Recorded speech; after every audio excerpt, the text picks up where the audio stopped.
Students, welcome to my channel. My name is Shalini. आज हम पढ़ने वाले हैं क्लास 10 का chapter acid bases and salts में से एक topic physical properties of acids. Physical properties of acids में हम लोग डिस्कस करेंगे कि एसिड का बिहेवियर कैसा होता है, किस तरह का उनका नेचर होगा। तो हम स्टार्ट करते हैं इन चीजों को डिस्कस करने के लिए। सबसे पहले मैं डिस्कस करूंगी टेस्ट। जो एसिड्स होते हैं वो दो तरह के होते हैं। Some acids are organic acids and some are inorganic acids.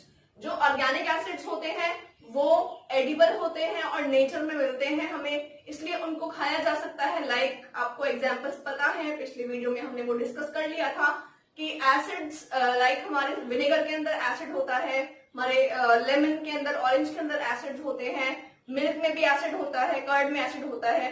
तो ये सारे एसिड्स कंज्यूम किए जा सकते हैं। तो इनमें एक कॉमन चीज क्या है, इन सबका टेस्ट कैसा होता है? सिट्रस फ्रूट्स कैसा टेस्ट होगा? खट्टा टेस्ट होता है, सोर टेस्ट होता है। वैसे ही कर्ड का टेस्ट भी खट्टा होता है, इसी तरह से विनेगर भी ऐसे ही टेस्ट का होता है। तो स्टूडेंट्स, टेस्ट की जब हम बात करते हैं तो वहां पे हम जनरली उन्हीं एसिड की बात करेंगे जो एडिबल होंगे। तो only organic acids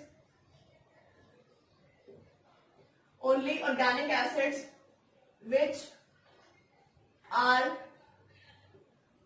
present in nature in different forms are edible। उन्हीं को कंज्यूम किया जा सकता है, वही एडिबल फॉर्म्स है। और उनका टेस्ट कैसा होता है? सोर टेस्ट होता है। Their taste is सोर। एग्जाम्पल क्या होगा इसका स्टूडेंट्स? हाँ जी, जो हमने भी डिस्कस किया वही एग्जाम्पल्स होंगे।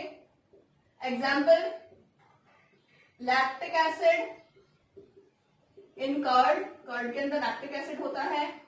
Citric acid in lemon, lemon भी खट्टा होता है क्योंकि उसके अंदर सिट्रिक एसिड होता है। और कोई एग्जाम्पल? और हमने एग्जाम्पल देखा विनेगर, विनेगर होता है इथेनोइक एसिड। विनेगर, तो उसके अंदर क्या होता है? इथेनोइक एसिड होता है।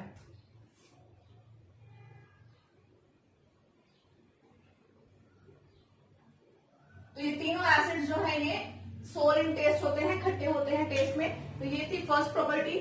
और यहाँ पे मैं ऐड करना चाहूंगी कि जो इनऑर्गेनिक हमारे एसिड्स होते हैं उनको हमें कंज्यूम नहीं करना चाहिए, उनको टच भी नहीं करना चाहिए क्योंकि वो स्किन पे कोरोसिव होते हैं, वो बर्न्स कॉज कर सकते हैं। तो यहाँ पे इस पॉइंट को हमें लिखना होगा।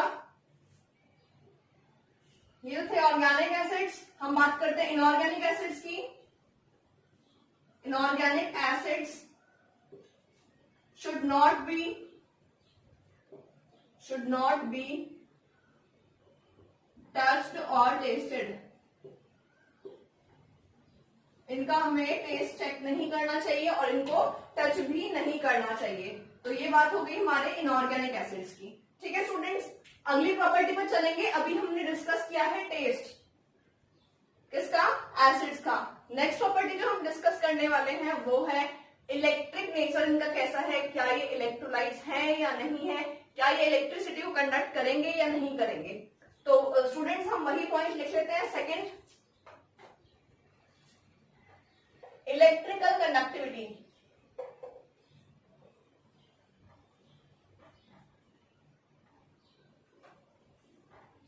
Electrical conductivity.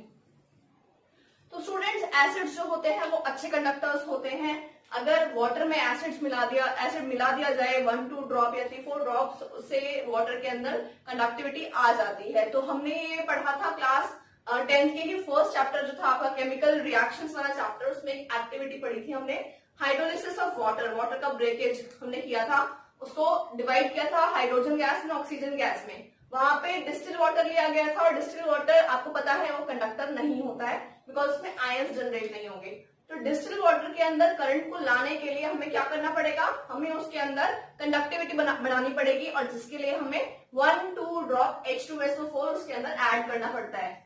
आई थिंक आपको वो रिएक्शन याद आ गई होगी, वो डायग्राम याद आ गया होगा। आपकी एनसीईआरटी में एक बड़ा सा डायग्राम है मग वाला, हाँ जी वही डायग्राम। तो इलेक्ट्रिकल कंडक्टिविटी होता क्या है? इसको लिख लेते हैं। तो हम लिख लेते हैं यहाँ पे acids are good conductor of electricity.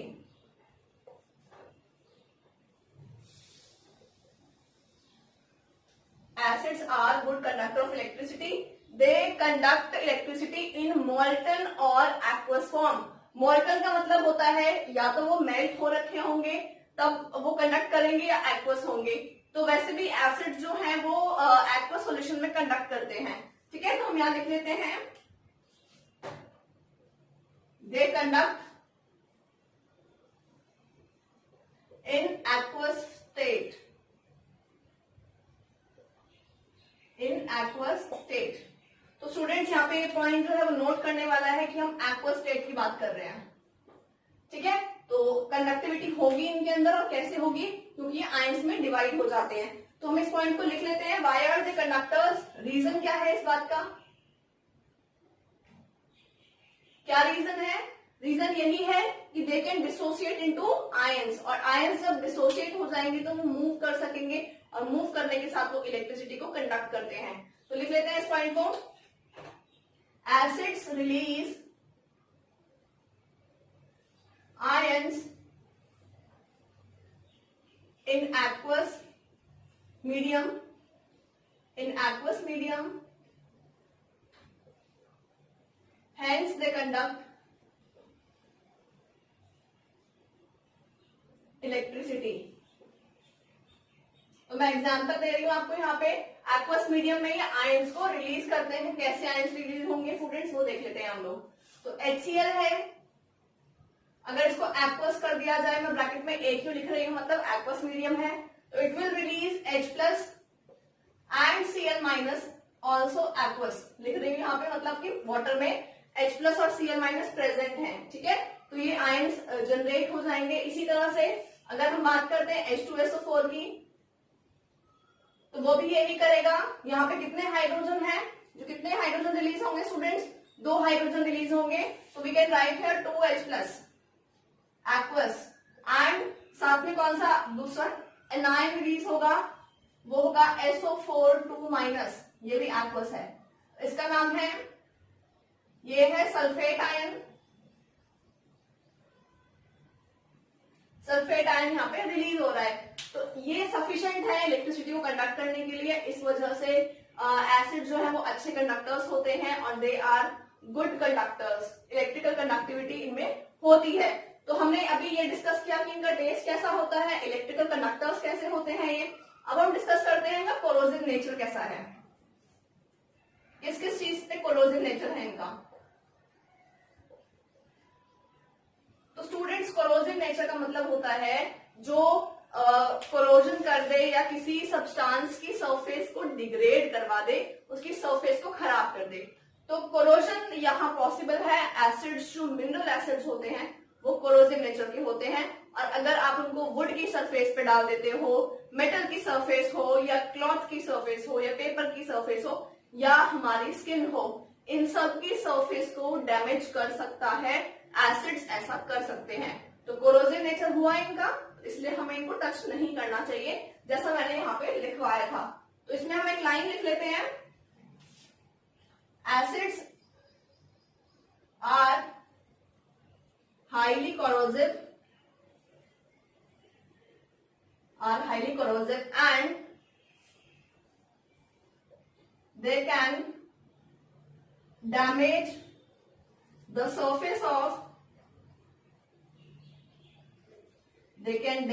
surface of किसकी सरफेस को डैमेज कर सकते हैं, metals, cloth, paper, marble and even skin को भी डैमेज कर सकते हैं। तो इन सब चीजों पर, मेटल्स पर, क्लॉथ्स पर, पेपर, मार्बल, स्किन, इन सब पर जो है कोरोसिव नेचर देखा जा सकता है एसिड्स का। तो एसिड्स जो है वो बहुत ही कोरोसिव नेचर के होते हैं। तो ये प्रॉपर्टी थी एसिड की। अब हम नेक्स्ट प्रॉपर्टी पर चलेंगे। नेक्स्ट प्रॉपर्टी हमारी है इंडिकेटर्स। इंडिकेटर्स होते क्या है स्टूडेंट्स? इंडिकेटर्स होता है एक ऐसा केमिकल होता है इंडिकेटर, जो हमें इंडिकेट कर दे किसी सब्सटेंस को अगर हम जानना चाहते हैं कि वो एसिडिक नेचर का है या बेसिक नेचर का है, तो इंडिकेटर्स हमें कलर चेंज करने से बता देते हैं कि उनका नेचर क्या है। स्टूडेंट्स, यहाँ पे हम डिस्कस करेंगे इंडिकेटर्स क्या होते हैं। इंडिकेटर्स होते हैं वो केमिकल सब्सटेंसेस जो हमें इंडिकेट करते हैं कि कोई भी जो हम सब्सटेंस चेक करने वाले हैं वो एसिडिक में क्या कलर शो करेगा, बेसिक में क्या कलर शो करेगा, या फिर वो किस नेचर का है, एसिडिक है या बेसिक है। तो हम लिख लेते हैं definition. Indicators are those chemical substances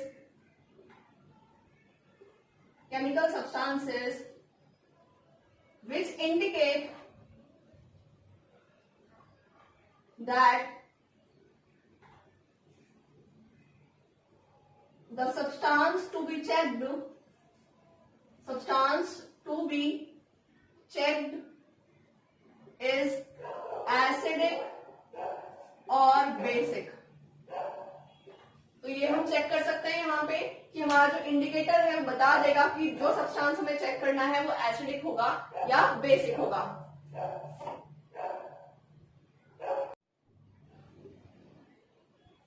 indicator students two types के होते हैं, नेचुरल एंड सिंथेटिक। तो सिंथेटिक हो जाते हैं मैन मेड या फिर जो केमिकल्स हैं अपने नेचर में, लाइक मिथाइल ऑरेंज, फिनोक्सिलीन, ये जो है ये दोनों सिंथेटिक हैं। एग्जाम्पल मिथाइल ऑरेंज, तो ये सिंथेटिक इंडिकेटर है। नेचुरल की बात करेंगे तो लिटमस एक नेचुरल इंडिकेटर है, वो लाइकन से मिलता है हमें। तो नेचुरल में आ जाएगा एग्जाम्पल लिटमस या फिर टर्मरिक, ठीक है। इसके अलावा नेचुरल में दो कैटेगरीज हैं, एक होते हैं ऑल्फैक्टरी इंडिकेटर। तो स्टूडेंट्स, ऑल्फैक्टरी इंडिकेटर्स जो होते हैं वो हमें स्मेल बताते हैं कि क्या स्मेल है, और उसकी वजह से हम चेक कर पाते हैं कि हमारा मटेरियल कैसा है। तो ऑल्फैक्टरी इंडिकेटर हमें स्मेल से जस्टिफाई कर देता है कि मटेरियल एसिडिक है या बेसिक। तो चलिए स्टूडेंट्स, अब हम आगे डिस्कस करते हैं इंडिकेटर्स, डिफरेंट इंडिकेटर्स और उनके क्या क्या कलर हो सकते हैं किस मीडियम में। तो स्टूडेंट्स, एनसीईआरटी में आपकी एक या दो ही डिस्कस किए हुए हैं, बट मैं आपके साथ में काफी सारे डिस्कस कर रही हूँ विद देयर कलर्स ऑल्सो। तो जितना मैं डिस्कस कर रही हूँ आपके सामने, ये सारा बहुत इंपॉर्टेंट है, आपकी एनटीएससी में इससे क्वेश्चन आ सकता है। तो पहला है लिटमस। लिटमस का कलर क्या रहता है जब वो न्यूट्रल होगा? तो लिटमस का कलर रहता है न्यूट्रल में पर्पल, एसिडिक में it gives colour red and basic medium में इट गिव्स कलर ब्लू। तो ये हम पता लगा सकते हैं लिटमस से चेक करके कि लिटमस एक पेपर भी आता है लिटमस का, अगर आप उस पर 1 ड्रॉप एसिड डालेंगे तो वो रेड कलर का हो जाएगा, और 1 ड्रॉप बेस डालेंगे तो वो ब्लू कलर का हो जाएगा। इसी तरह से रेड के बेज भी है, रेड के बेज का कलर पर्पल रहता है, इसका कलर रेड रहेगा, और इसका कलर जो है यहाँ पे वो ग्रीन हो जाता है। तो ये डिफरेंट रहता है रेड कैबेज का कलर। नेक्स्ट आते हैं टर्मरिक पर। आप जानते हैं टर्मरिक कैसी होती है? येलो कलर की होती है। हम बात कर रहे हैं हल्दी की, हल्दी येलो कलर की होती है न्यूट्रली हमेशा। अगर एसिडिक मीडियम में डाल दिया जाए तो भी वो येलो ही रहेगी, एंड अगर उस पर हल्का सा सोप सोल्यूशन लगा दिया जाए तो वो हो जाती है रेडिश ब्राउन। ये आप एक्सपेरिमेंट खुद भी करके देख सकते हैं। आप क्या करें, एक क्लॉथ लें, क्लॉथ का पीस लें, उस पर हल्की सी टर्मरिक लगाएं, 1 पिंच टर्मरिक लगाएं, वाटर से उसको रब कर दें, उसके ऊपर आपके घर में जो भी सोप हो उस सोप से उसका सॉल्यूशन बना लें वाटर में, और 1-2 ड्रॉप डालें उसके ऊपर, और आप कलर देख सकते हैं, the colour will be red, because हमारे जो सोप्स होते हैं वो बेसिक नेचर के होते हैं, वो स्ट्रांगली बेसिक होते हैं स्टूडेंट्स। नेक्स्ट आते हैं अनियन, क्लोव ऑयल, वनीला। ये होते हैं ऑल्फैक्टरी इंडिकेटर्स। तो मैं इसका एग्जांपल लिख देती हूँ यहाँ पे, अनियन या वनीला या क्लोव ऑयल, ये एग्जांपल है ऑल्फैक्टरी इंडिकेटर्स के। तो इन तीनों का सेम रिजल्ट रहने वाला है। इन तीनों का न्यूट्रल में स्मेल जो है वो रहेगी, स्मेल प्रेजेंट। अगर आपने क्लॉथ में अनियन की स्मेल लगा दिया है, अनियन को रब कर दिया है, तो उसमें स्मेल रहेगी।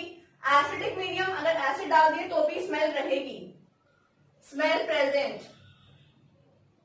बट अगर आपने उसके ऊपर सोप लगा दिया है, सोप सॉल्यूशन लगा दिया है, तो स्मेल जो है वो चली जाएगी, तो स्मेल वैनिश। तो ये तीनों चीजों पे अप्लाई हो रहा है, इस चीज को आप नोट कर सकते हैं, ये तीनों पे अप्लाई हो रहा है। नेक्स्ट हम चलते हैं मिथाइल ऑरेंज पर। मिथाइल ऑरेंज का जो कलर है वो न्यूट्रल में ऑरेंज ही रहता है, यहां पे वो एसिडिक में रेड हो जाता है और यहां पे वो येलो हो जाता है। तो आप ऐसे आज याद कर सकते हैं, सब कुछ न्यूट्रल एसिडिक बेसिक यही मीडियम है, तो आप इसको याद कर लें ORY, ORY माइंड में याद कर लो, ORY, orange red yellow. Orange होगा न्यूट्रल में, रेड होगा एसिडिक में, वाई होगा बेसिक में, तो ऐसे आप याद कर सकते हो। नेक्स्ट हम चलते हैं फिनोल्फ्थालीन इंडिकेटर पे। फिनोल्फ्थालीन इंडिकेटर भी बहुत इंपॉर्टेंट है, जो 11th 12th में प्रैक्टिकल्स आप जब करोगे स्कूल में तो आपको कराया जाएगा। तो स्टूडेंट्स, फिनोल्फ्थालीन का कलर न्यूट्रल में रहता है, ट्रांसपेरेंट सॉल्यूशन रहेगा, एसिडिक में भी ट्रांसपेरेंट रहेगा।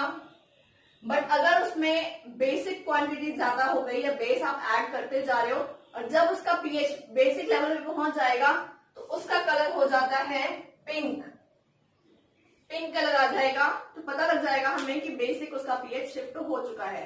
तो स्टूडेंट्स, आज हमने पढ़ा कि फिजिकल प्रॉपर्टीज ऑफ एसिड्स क्या है, हमने प्रॉपर्टीज ऑफ एसिड डिस्कस की हैं। अगर आपको मेरा पढ़ाया और पसंद आया हो तो मेरे वीडियो को लाइक जरूर करें और मेरे चैनल को सब्सक्राइब जरूर करें। Thank you.